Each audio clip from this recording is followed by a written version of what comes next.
I like jalapeno peppers. Why don't we try some jalapeno poppers? I've never had the jalapeno poppers before. I've made jalapeno jelly, and I've made pickled jalapenos. And what I really like to figure out is if I don't cook them, the jalapeno peppers, the pepper poppers. Oh. If I don't cook them, and I do them, like prepare them to cook.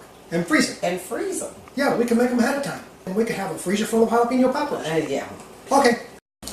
Basically, you're just going to cut the top, slice it down the middle,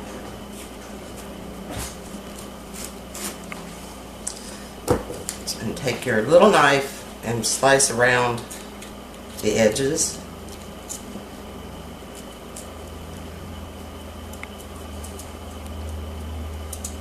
And try not to cut yourself. And then I'm going to try this spoon to see if the spoon will get that out without me touching it. And then scrape the seeds out. So there's one.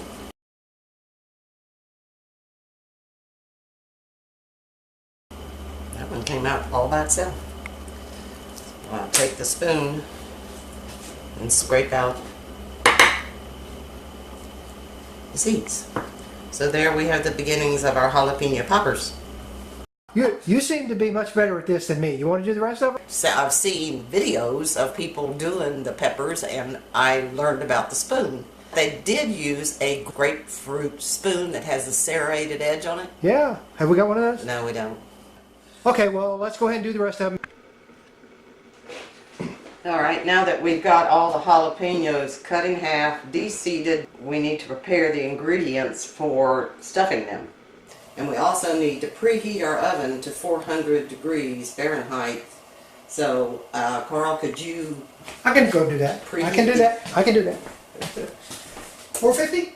400. Oh. Make sure there's nothing in the oven. I think I took everything out.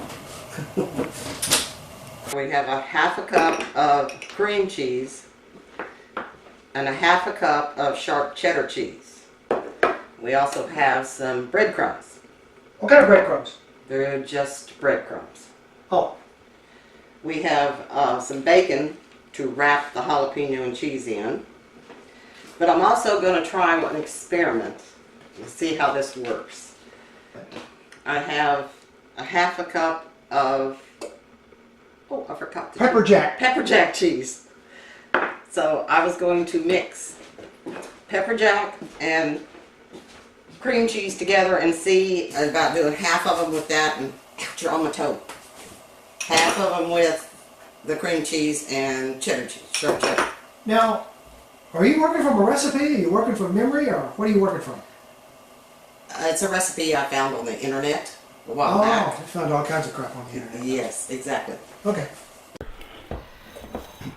So we take the half a cup of cream cheese and a half a cup of cheddar cheese. Do you want me to cut the bacon strips? Yes, if you would cut them in half. I think we tried it with the full-size bacon, and it seemed to be too much for the peppers. I made the cream cheese, I kind of let it sit out and get a little bit easier to deal with by getting to room temperature. Yeah, we probably shouldn't have let the bacon out, though. It's soft. Okay, so now we start stuffing.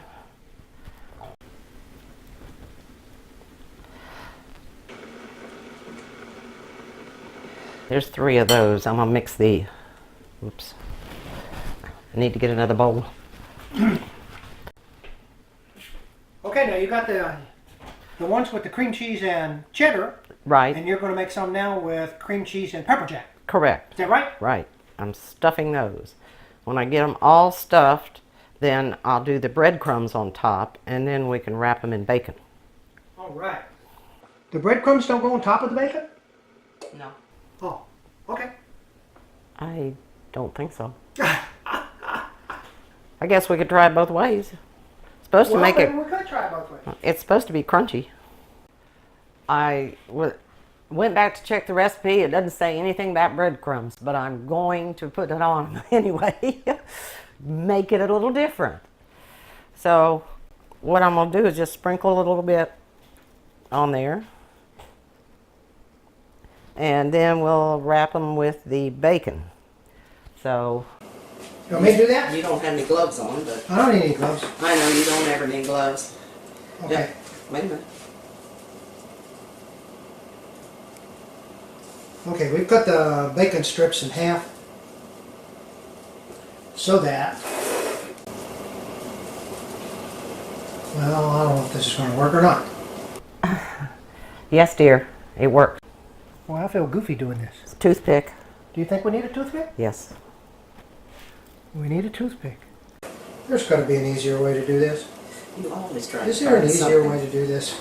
Yeah, you could do the breadcrumbs, and I can do that. This is clearly not man's work. Well, if you want to eat this. Okay. Ah, you're having trouble too, huh? Well, I got gloves on. Makes it a little harder. Okay, I'm ready for one with the pepper jack cheese. Okay, well, we'll finish all these up and show you before we put them in the oven. Okay, got them all done? Got them all done. They're ready to go in the oven. I've got it on the third rack down. So we'll put them in there. I'm going to set the timer for about 10 minutes. Okay, we're coming up on 10 minutes, so let's see what they look like. Okay, the bacon is not quite done, so you're supposed to wait for the bacon to get crisp. I'm going to put it back in for another 5 minutes and see how they do. 5 minutes? Yes, 5 minutes.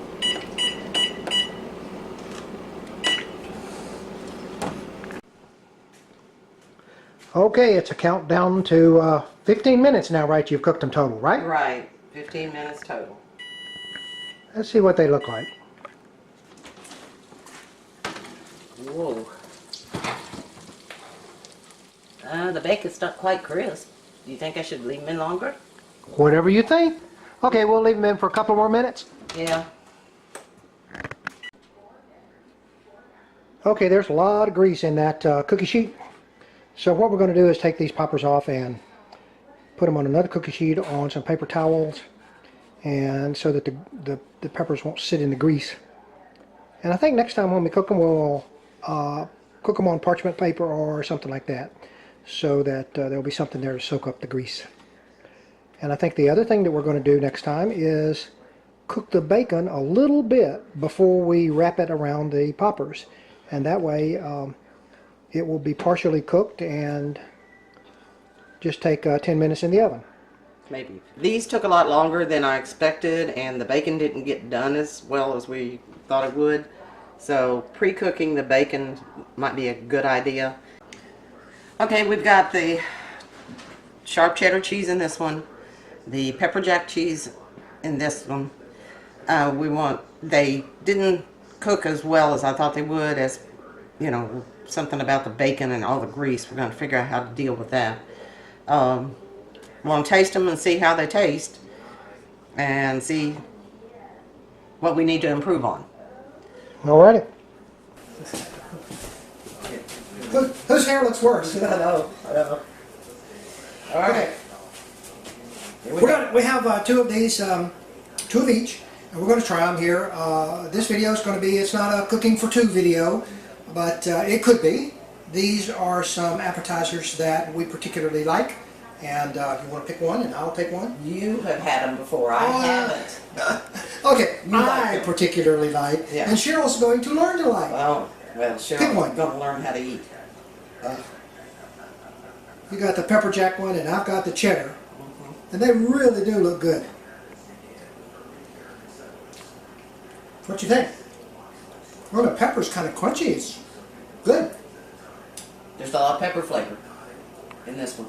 Oh, from the pepper jack? Yeah. Works for me. Mm. Is it hot? No, it's greasy. Ah. Oh, that one was hot. Whoa. You must have left some seeds in that one. No, I made sure I kept the seeds out. Okay. definitely different. There's just a tinge of jalapeno flavor in the cheddar. I had more in the pepper jack. Maybe the cheese is added to the heat. Could be. I don't think I'd eat a lot of them. No, they're snacks. Yeah. One or two's enough. Go with a nice cold adult beverage. Yeah. Okay, thanks for watching. Okay, bye. If you like this video, be sure to give us a thumbs up. Thanks for watching the Itchy Farm channel. You can watch the entire series on building a commercial-grade hoop house. We call it the Hoop House Saga. You can watch the antics of a couple of old farts trying their best not to be so old. And you can learn tips and techniques for improving your success growing fruits, vegetables, and berries.